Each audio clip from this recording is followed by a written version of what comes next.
I want to talk a little bit about the difference between the AR-15 series and the AK-47 series. Now, there's going to be a few... I'm going to throw some weights out at you. These weights are variable. Meaning you can have a standard AR-15 rifle that weighs, 5 pounds. You can have another one that looks almost identical that weighs 4 pounds. Kind of. Things like the stock of the material of the stocks matter in the weight. The receiver material matters. The barrel matters. So these are kind of general guidelines when I talk about the weights. Let's start with magazines. AR-15 30 round magazine. Empty weight. For this one anyway, this is a standard aluminum GI model magazine.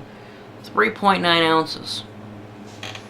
The AK-47 magazine, 30 round standard steel magazine, 11.4 ounces. So already you're noticing a decent amount of difference. Now, you put 30 rounds of 7.62 by 3.9 that weighs 0.6 ounces apiece in that magazine, like we have right here. This magazine now weighs 29.2 ounces. When you put 30 rounds of 223 at 0.4 ounces apiece into your magazine, this one now weighs 15.9 ounces. So almost half of the weight of this magazine. Okay, so there's one decent difference between the two systems. Another thing is the size of the magazines. If I put the tops of magazines together, you'll notice the AR-15 magazine is shorter than the AK-47 magazine. Okay, so it takes up a little bit less room. This reinforcing rib on the back of the AK-47 magazine also is a bit uncomfortable when you grab the magazine. You don't have that on the AR-15. You do have the reinforcing rib here, but it's not pointed. It's flattened out. So it's much nicer to grab hold of when you're doing magazine changes or what have you. Another thing where this comes into a factor. A lot of times, I'm going to exaggerate, the rounds can shift forward like so. And you can push them back with your thumb, but you're hitting a point. Easiest way to do it is just hit the back of the magazine against your hand like that. Okay? Now if you do the same thing with this magazine, okay, you're hitting that rib right against your hand, so it doesn't feel as good. By the way, just as a kind of a side thing, whenever you see a lot of old war movies, such as Vietnam, when they take magazine, they tap it against their helmet before they put it in. That's what they're doing. They're making sure all those rounds are back, so they don't get fed up, don't get misfeeds and stuff. So you got that. Now let's go into the actual weapon systems themselves. Again, general. AR-15, 8.5 pounds. AK-47, 10.5 pounds. Not that big of a difference. Also, weight really is not that important if you're just shooting it. Okay? Actually, you want a little bit more weight on a gun when you're just shooting it. When weight really comes into factor is when you're carrying this. Because basically, using these magazines right here and the ammunition that I have, weight being equal, for every one 30-round magazine for my AK-47, I can carry 2 for the AR-15. So that does kind of change things. Now, here's my AK-47 clone. No magazine, empty chamber. Okay? One of the things that is a major difference is the operating system. or actually the controls. On the AK-47, you have a charging handle that is connected to the bolt carrier. Okay, when you put a magazine in, you reach up, pull that back, and release it. Now mine is a little loose, and I can actually lock the bolt to the rear. But that's just because it catches onto a little piece of metal in there. So I can lock my bolt to the rear, sort of. There are kits that you can make it to do that. So you got that. Now this also works really good in case the bolt doesn't seat all the way. I can't really make it do, but you can hit that. Another difference, safety selector.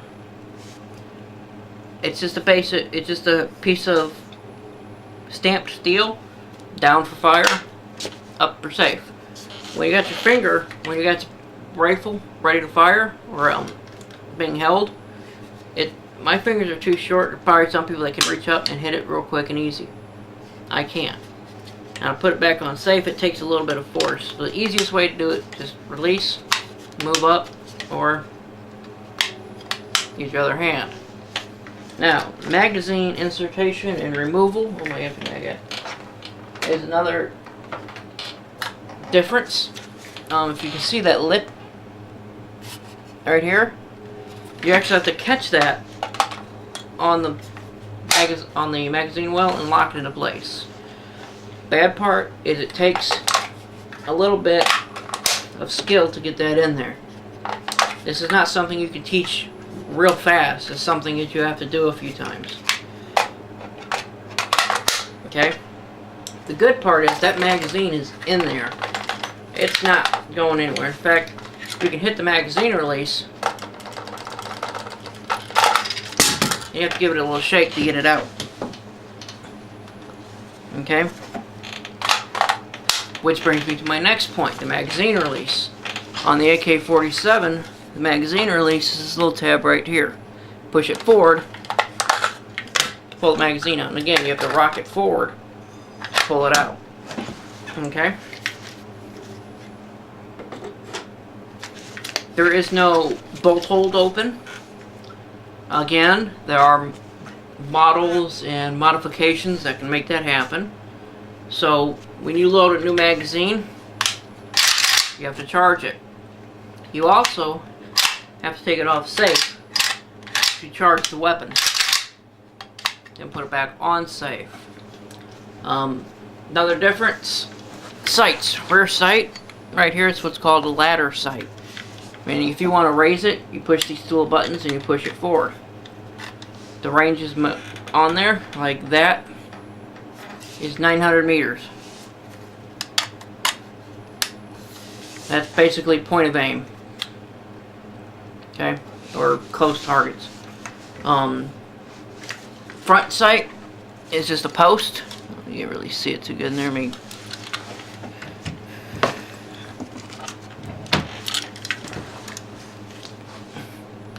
Okay?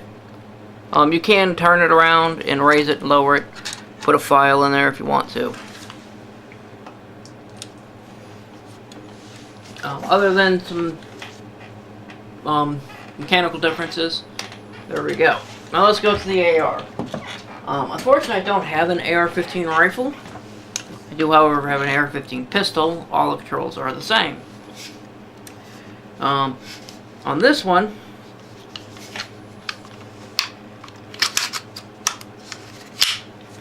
empty, no magazine. Your charging handle is back here. There's a latch. It's locked in there. There is a latch right here. It pulls it out, and you can push it back in.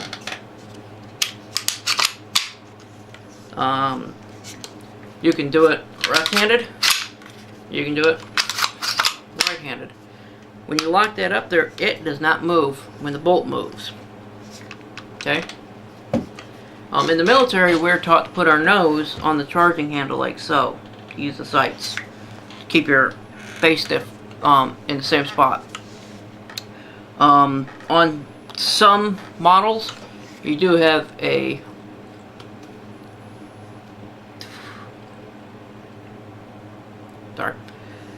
forward assist. Basically, it's just a plunger system that you can hit with your hand. Basically, you're taught put the magazine in, close the chamber, give it a few taps. What that is, in case you have a, if the magazine round does not seat, like I can do it with this one. That I have no way to close that with this particular model. I mean, I could do that, but magazine insertion and removal. Where's my mag? Magazine goes in just by pushing it in. It locks into place. Magazine release, the button right there. The advantage is this is very fast. I mean, I can do it just by going right down there. I can release that magazine just as easy. Bad part. This magazine is not as secure as on the AK-47. I mean, it's not just gonna fall on out of there, but if that spring in there gets loose, your magazine's falling out. Okay. Go to sights. Your rear sight. Where'd my light go? Might need it again. Oh, there it is.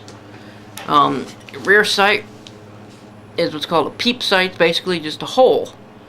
But you can rotate that one down, and now it's a smaller one for more precise shooting. Your front sight is just a post, but that post just turns. There is a little indentation, a little spring indent in there. You can see right on top of it. That's used. Most times you just use a nail. They do have a tool, but you can just turn it just that easy. So those are the major differences between, safety. I don't have an ambidextrous safety on this one. The safety is right here. This turns like so. If you're left-handed, you can use your finger, your trigger finger. If you're right-handed, you can use your thumb. It's easier to turn. It's hard to do it like this. Let me see if I can turn. You can go on safe or on fire, and then on safe. Notice I don't have to move my hand that much. Meaning from safe, I can keep my sights lined up on target and I go to fire. If nothing happens, go to safe. Another thing is that's really advantageous is when your magazine runs dry, the bolt locks to the rear. To reload, you drop your magazine, insert a new one, and you can reach up and use your charging handle, or you reach right here and hit your slide release. So you can literally load, so empty, to reload very fast with the AR-15.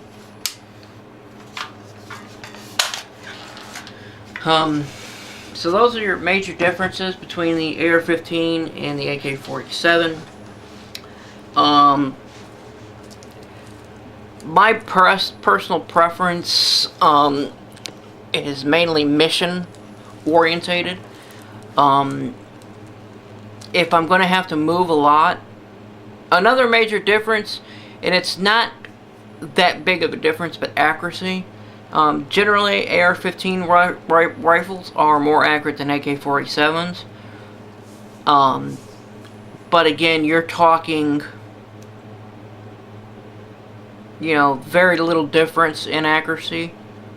So it's nothing that really should really pop up, really. I mean, if you're talking precision, yes, I'd go with the AR-15. But other than that, for any just target shooting or even combat applications, they're pretty much the same. There is a ballistic difference between the 7.62 and the 223. Again, it's not humongously different. The shot placement does trump a lot of ballistic capabilities. The 7.62 is a 30 caliber bullet. The 223 is a 22 caliber bullet. So there is that wound channel difference, the entrance hole difference, and things like that. but the 223 was designed for penetration and what's called hydrostatic shock, and there's something else, yaw, I believe. I can't remember what the exact term is for some reason. But basically, this round was designed when it penetrates to tumble and create a bigger wound channel inside the target. The 7.62 is not designed for that. There are bullets that are built to do that. But again, you know, so there is that difference. Interestingly enough, these two cartridges are very similar in a lot of things as much as they are as different. You know, so there's like 10 things different, but there's 10 things that's similar. So basically, like if I was given a mission where I had to go hike 5 miles, most likely I'm going to take a M16. If it's something where I was pretty much always around a vehicle, I would probably use an AK. Just personal preference. Another big difference is the tolerances on the manufacturing. The AK-47 is generally more reliable, simply because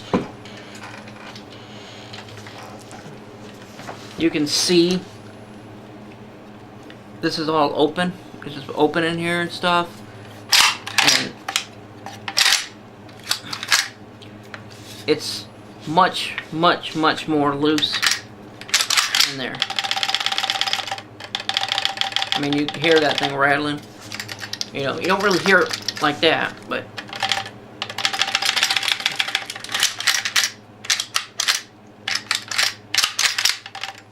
and this spring mechanism is right here. I can stick my finger inside of there, so dirt and stuff just falls right on out of here. Even with the magazine inserted, there's a good amount of gap all around it. Okay, so a lot of dirt and stuff just falls right on out of these every time you pull the trigger. With the AR series, man, I'm pushing on the bolt there, bolt carrier. You really can't hear a whole lot. The recoil spring and everything is inside this buffer, inside the buttstock. So there's dirt and stuff that gets in there. It's going to stay in there till you take it apart and remove it. When you put a magazine in there, there's not a whole lot of spaces that can fall out. For those who've ever cleaned an AK-47 and cleaned an AR-15, they know where a lot of the dirt and grime comes up. So, you know, I mean, you're gonna have to fire a lot of rounds to get it so dirty that it's gonna start to malfunction, which is one of the reasons why the AR-15 introduced the Ford Assist, because that chamber can get really dirty and you can just sit there and slam that bolt home and it'll still fire. I have had M16s, well, it was an M16 when I was in basic training, jam on me. I have yet to have an AK-47 jam on me. One thing about that is the M16s that they issue you in basic training are probably older than you are and have probably seen a lot more rounds than any rifles you're going to buy out of a gun shop. I personally probably put close to 1,000 rounds through that rifle myself, and that was probably issued to probably at least 5 or 6 other people that year. So you're probably talking 5,000 rounds through that rifle before I touched it. So, you know, you're talking probably close to 10,000 rounds a year for those rifles. So I don't really use that as a big deal. So there you go. Hope it helped.